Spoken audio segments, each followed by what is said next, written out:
Assalamualaikum warahmatullahi wabarakatuh. Bismillahirrahmanirrahim.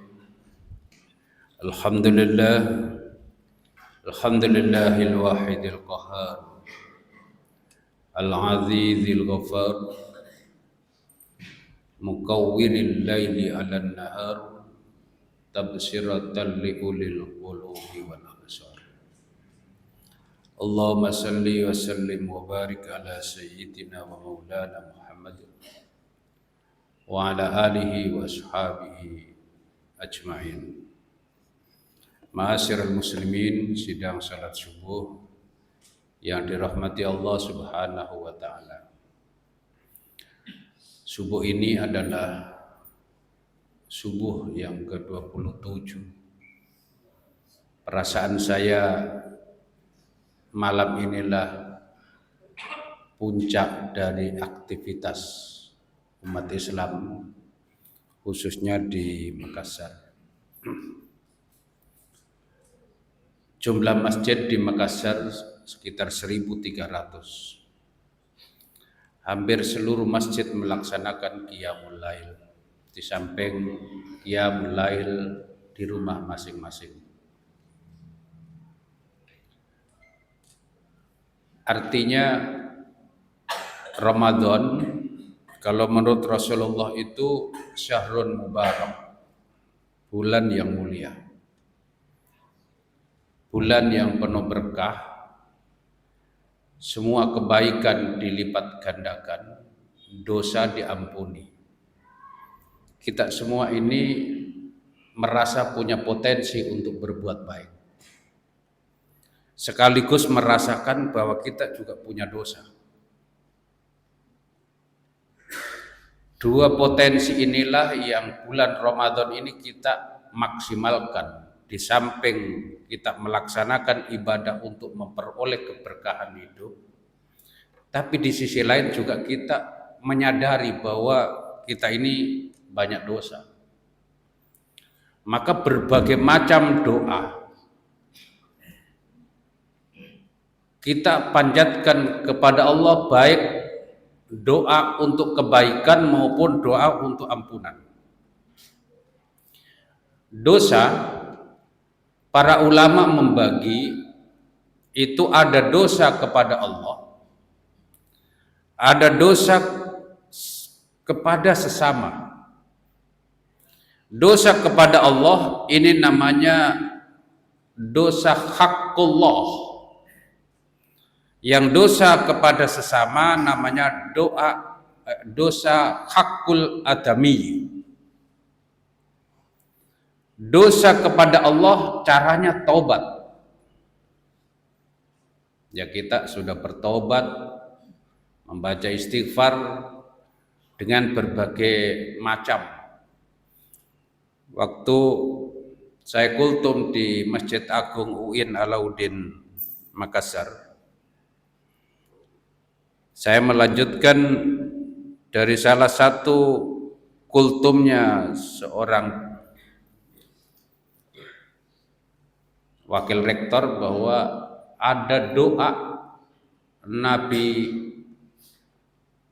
Yunus ketika di dalam perut ikan. Selama 40 hari seorang nabi di dalam perut ikan, secara logika pasti mati, logika, tapi itu mukjizat. Doanya adalah la ilaha illa anta subhanaka inni kuntu minadz zalimin. Tidak ada Tuhan kecuali Engkau. Engkau maha suci, subhanaka inni kuntu minadz zalimin. Sesungguhnya saya berada dan termasuk orang yang zalim. Ini sebuah kesadaran seorang nabi. Nabi itu maksum. Nabi itu tidak punya dosa, dijamin oleh Allah. Beliau maksum, tapi ada perasaan zalim. Ini kan sebuah kesadaran. Sama dengan Nabi Adam alaihissalam. Ketika dikeluarkan dari surga ke bumi, itu kan kalau dalam riwayat Nabi Adam karena skenario Tuhan dikeluarkan dari surga mendarat di daratan Hindia. Kemudian Siti Hawa mendarat di Jeddah. Kemudian tanggal 9 Dzulhijjah ketemu di Jabal Rahmah di Arafah. Pada saat Nabi Adam alaihissalam menyadari bahwa ada kesalahan, padahal sekali lagi seorang maksum, membaca Rabbana zalamna anfusana wa illam taghfir lana latarhamna lanakunanna minal khasirin, ini selama 250 tahun. Padahal kesalahannya cuma 1 kali. Itu melanggar buah khuldi. Kemudian ketemu Siti Hawa di Jabal Nur. Mungkin bapak-bapak yang pernah haji atau umroh pernah naik ke sana, merasakan ada pertemuan Jabal Rahmah, itu gunung kasih sayang. Saya waktu itu berpikir, gimana caranya ya, waktu itu kan cuma Nabi Adam dengan Siti Hawa, kok bisa ketemu dari India, Jeddah ketemu di, kalau seandainya sekarang ketemu gampang Pak, telepon, di mana Ki? Tapi waktu Nabi Adam dengan Siti Hawa bisa ketemu, itu sekali lagi mukjizat. Itu kalau kita pastilah nggak ketemu. Kita ini sekarang Pak sudah ketergantungan dengan handphone luar biasa. Bahkan ada orang kalau lepas dari handphone sekian menit sudah gelisah. Luar biasa itu. Nah, kita ini pastilah banyak dosa. Dosa kepada sesama.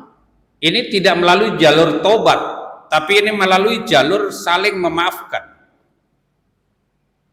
Nah, untuk melengkapi Ramadan, di samping kita pertaubatan kepada Allah di tempat dan waktu yang mustajabah, Allah juga memberikan kesempatan untuk saling memaafkan satu sama lain,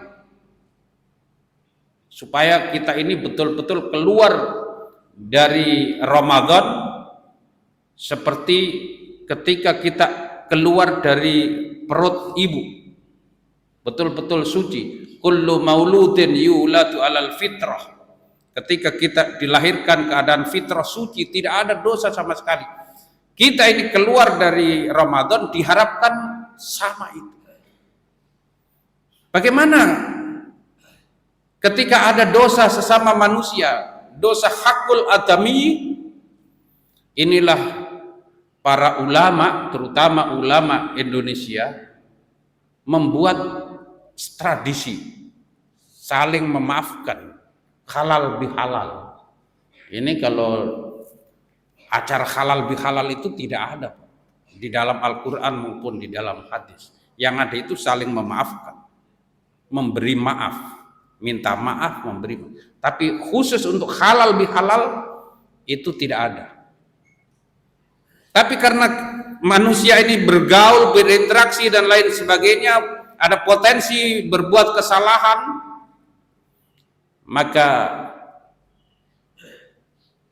Bung Karno waktu itu memanggil Kiai Haji Hasyim Asy'ari. Mbah Hasyim, saya mau kumpulkan tokoh-tokoh nasional dan tokoh agama, mau saling memaafkan. Apa namanya? Ya silaturahmi. Saya mau nama yang lain. Jangan silaturahmi. Silaturahmi itu biasa. Bung Karno itu kan seorang memiliki tingkat intelijensi yang tinggi. Kemudian Kiai Haji Hasyim Asy'ari memanggil teman yang hebat, namanya Kiai Haji Wahab Hasbullah, diberikanlah nama halal bihalal. Jadi halal bihalal itu bahasa Arab tapi made in Indonesia. Jadi bahasa Arab tapi halal bihalal. Ada juga bahasa Arab made in orang Bugis yang lama di Mekah. Jadi orang Bugis, orang Sopeng gitu. Jadi waktu makan prasmanan, biasanya itu kan yang terakhir itu nggak dapat, biasanya.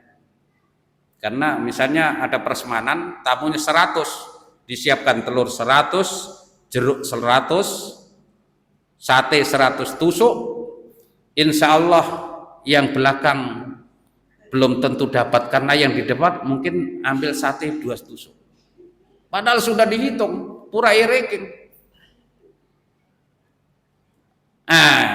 Karena yang di belakang tidak dapat, muncullah istilah Arab made in orang Sopeng.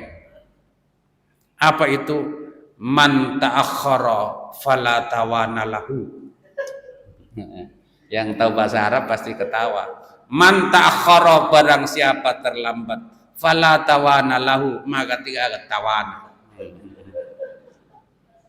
Nah, ini jadi bahasa Arab itu inilah namanya plesetan. Diplesetkan. Saya juga pernah memplesetkan, diprotes Kepala Dinas Pendidikan dari Sengkang. Waktu itu tahun 2008, waktu Gubernur Pak Syahrul Gubernur ada program pendidikan gratis dan kesehatan gratis.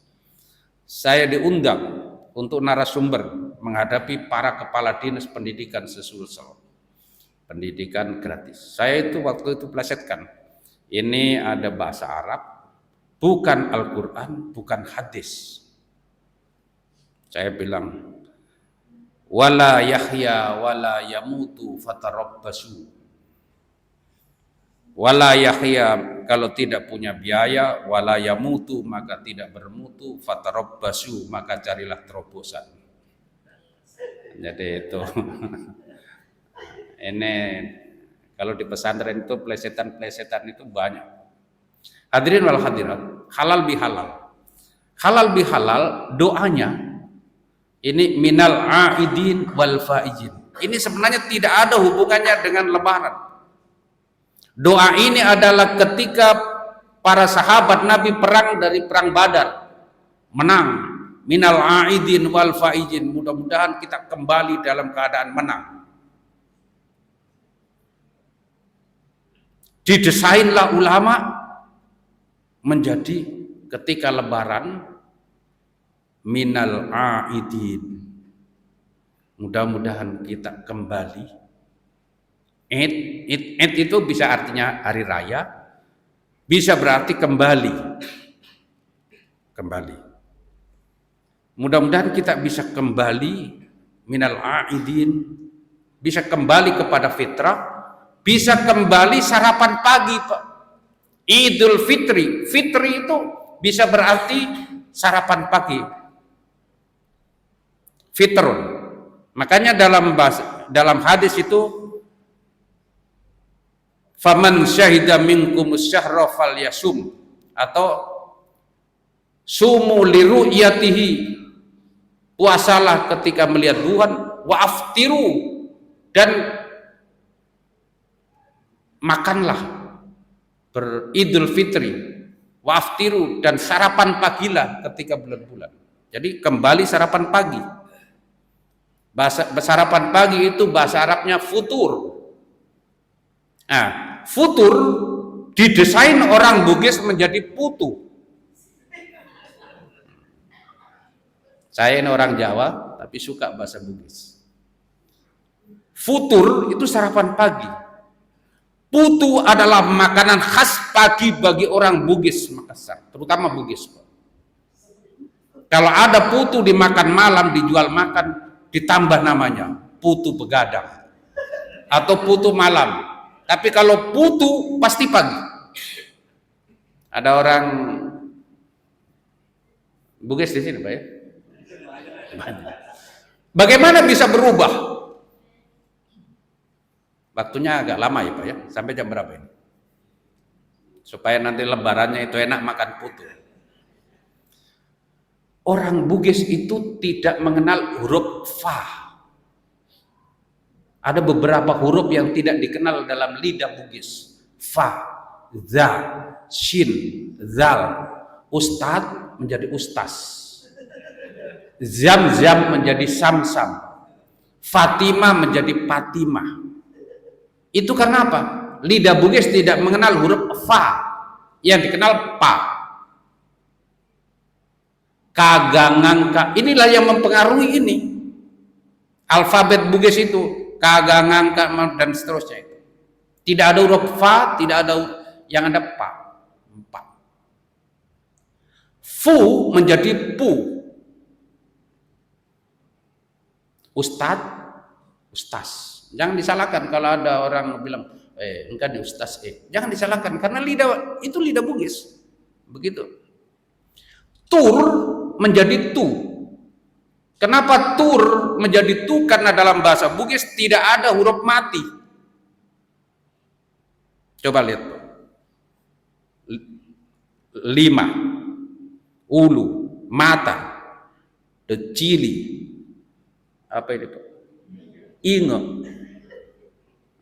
watakale, masigi, masjid menjadi masigi, bola, oto, anak, appo, bene, orane, apa? Tidak ada huruf mati Pak bahasa Bugis.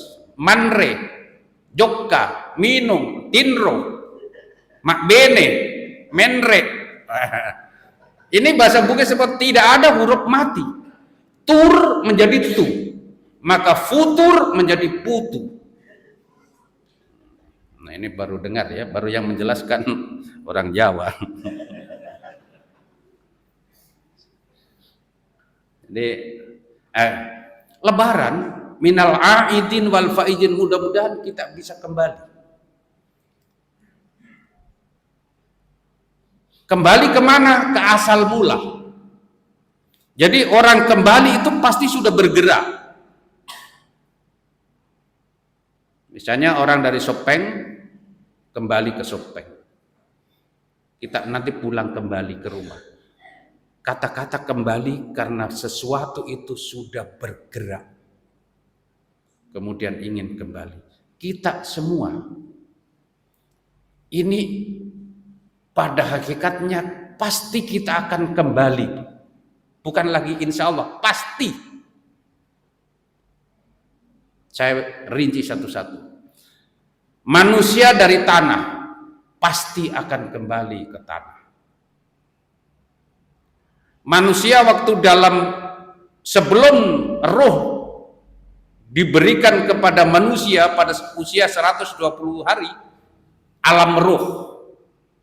Kita juga akan kembali ke alam roh ketika roh nyawa sudah berpisah. Dalam kandungan keadaan gelap sendirian, pasti kita akan kembali ke kondisi sendirian gelap di alam liang lahat. Pada saat manusia lahir, tidak bisa berbuat apa-apa, tidak berdaya. Semua anggota tubuh belum berfungsi, yang berfungsi cuma satu, pendengaran. Begitu lahir, hanya satu Pak yang berfungsi pendengaran. Itulah disunahkan adzan dan qomat. Tidak bisa dilihatkan boneka Pak, karena mata belum berfungsi. Hanya pendengaran yang kalimat Allahu Akbar, kalimat tauhid. Dan ini kita berharap itu berputar Pak. Nanti menghadap Allah, mudah-mudahan kalimat yang pertama kali kita dengar itulah yang terakhir kita ucapkan. Jadi barang siapa mengucapkan kalimat la ilaha illallah yang terakhir, dakhalal jannah, masuk surga. Kita kembali. Pada saat kita lahir lemah, mandi dimandikan, makan dikasih makan. Persis Pak, waktu kita jadi jenazah itu juga persis. Mau mandi tidak bisa dimandikan, mau berpakaian tidak bisa dikafani, mau ke kuburan tidak bisa diangkat. Kondisi itu persis. Maka begitu kita lahir, Pak, status kita apa? Begitu kita lahir, status kita adalah semua rakyat. Tidak ada yang lahir langsung pejabat. Begitu lahir, pret, rakyat. Akikah. Ini loh, saya punya anak laki-laki namanya Labecek, perempuan Ibecek, Bacok, Labecek, dan seterusnya.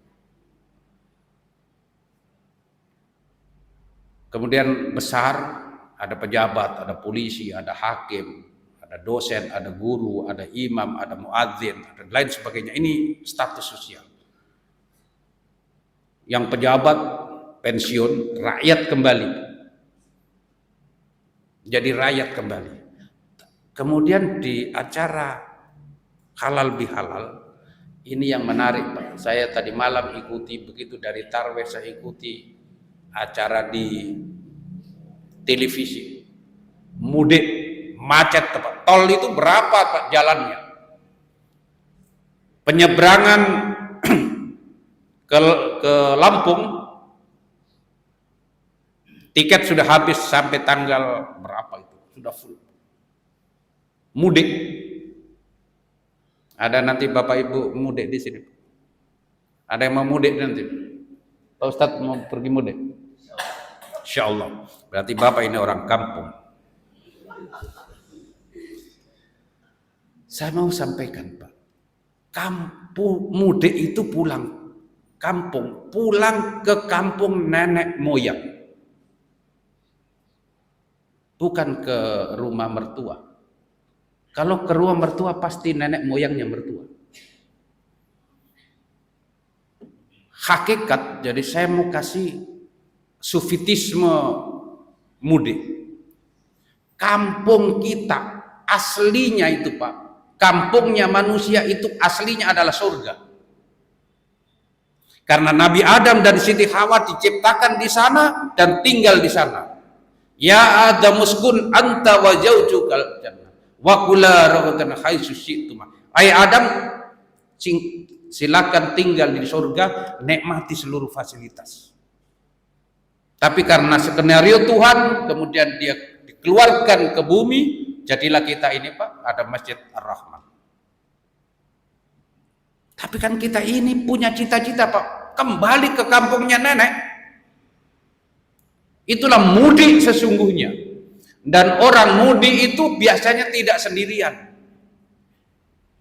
Diajak istrinya, dia ada anaknya, diajak, pokoknya cucu, rame-rame lah, enak pergi ke kampung, pergi ziarah kubur, di sana ada putu.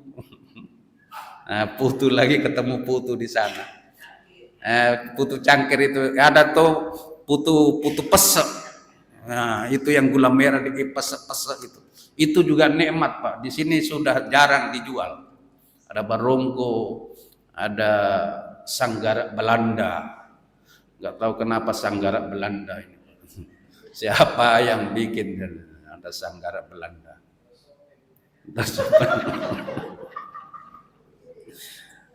Itu nikmatnya, Pak. Itu nikmat. Hakikat mudik itu bersama-sama. Tidak ada mudik sendirian. Kau tinggal di sini. Mudik itu karakternya, mudik adalah sama-sama. Itu juga, Pak, yang kita doa. Ya Allah, masukkan kami ke dalam surgamu bersama keluarga besar saya. Itu kalau kita tawaf atau sa'i, Bapak yang pernah haji atau umroh dari rukun Yamani ke Hajar Aswad, itu doanya kan sama, semua jamaah. Kalau putaran 1, putaran 2, mulai Hajar Aswad sampai rukun Ira, rukun Sami, itu bervariasi doanya. Tapi begitu rukun Yamani ke Hajar Aswad, Rabbana atina fid dunya hasanah wa fil akhirati hasanah wa qina adzabannar. Kemudian ditambah wa adkhilnal jannata ma'al abrar ya Aziz ya Ghaffar. Ya Allah, masukkan kami ke dalam surga bersama orang-orang yang baik. Ma'al abrar. Kalau saya tanya, Bapak misalnya tanya, siapa orang baik di sekitar kita? Pak Lurah kah? Pak RT kah? Kalau saya ditanya siapa orang baik di antara kita, satu adalah pasangan hidup, suami atau istri. Makanya selalu kita doa, ya Allah jadikan kami, istri kami. Yang kedua anak cucu. Makanya selalu kita doa, Rabbana hablana min azwajina. Cuma terkadang ini di pengadilan, kasus di pengadilan, siapa orang yang baik? Ternyata yang baik itu tetangganya, teman kantornya. Inilah sehingga banyak perceraian. Karena yang baik bukan istri, bukan suami, yang baik tetangganya. Ada dulu rokok itu sampurna Pak. Ternyata rumput tetangga lebih hijau. Itu kan artinya ya, hadirin wal hadirat rahimakumullah. Jabat tangan. Ada hadis Nabi begini Pak. Kenapa kalau habis sholat ada tradisi jabat tangan? Di dalam fikih tidak ada. Fikih itu sholat adalah dibuka dengan takbiratul ihram, ditutup dengan salam, disertai dengan niat. Zikir, tidak ada jabat tangan itu Pak.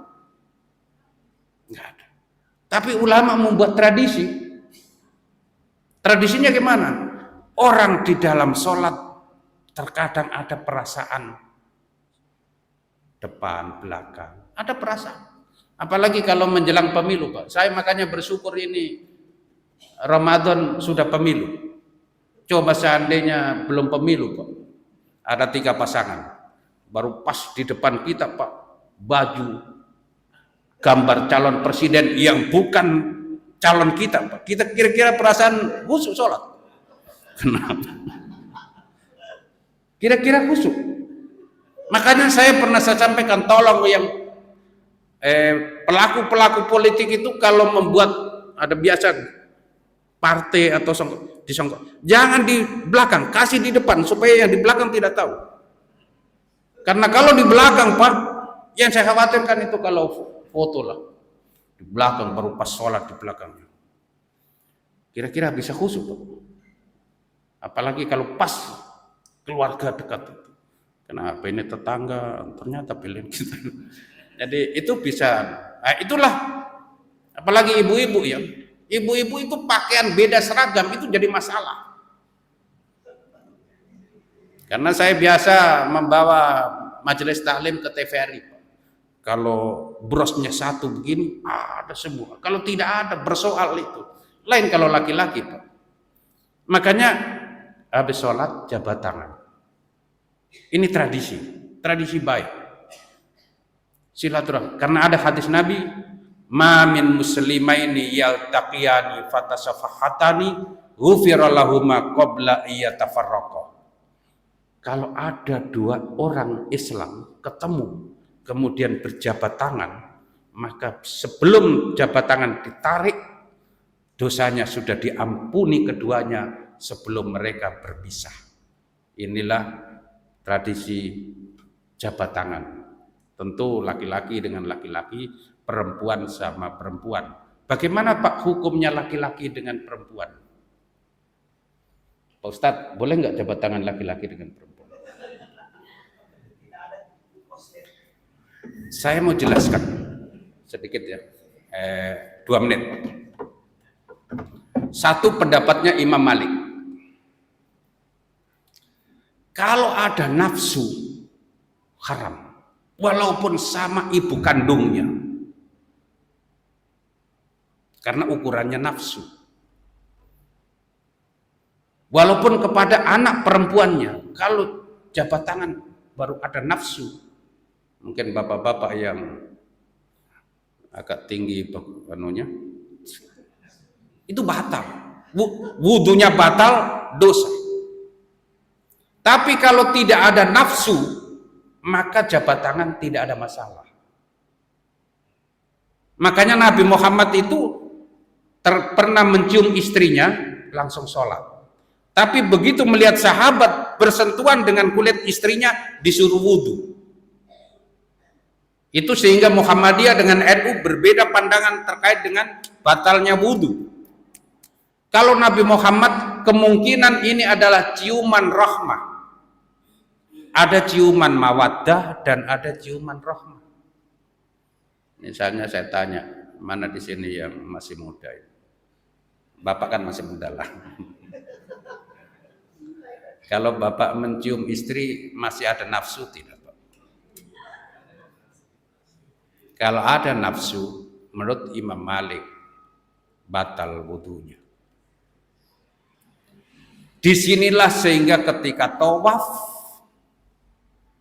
jamaah haji Indonesia, kalau saya jadi pemanasik haji, tolong hilangkan nafsu birahi ketika tawaf, supaya ketika bersentuhan dengan kulit dari Turki, orang Turki itu kan pipinya kemerah-merahan, hidungnya mancung, dari Suriah, dari Libanon, itu kan kalau bersentuhan usahakan hilangkan, atau mudah-mudahan tersentuh, bukan menyentuh.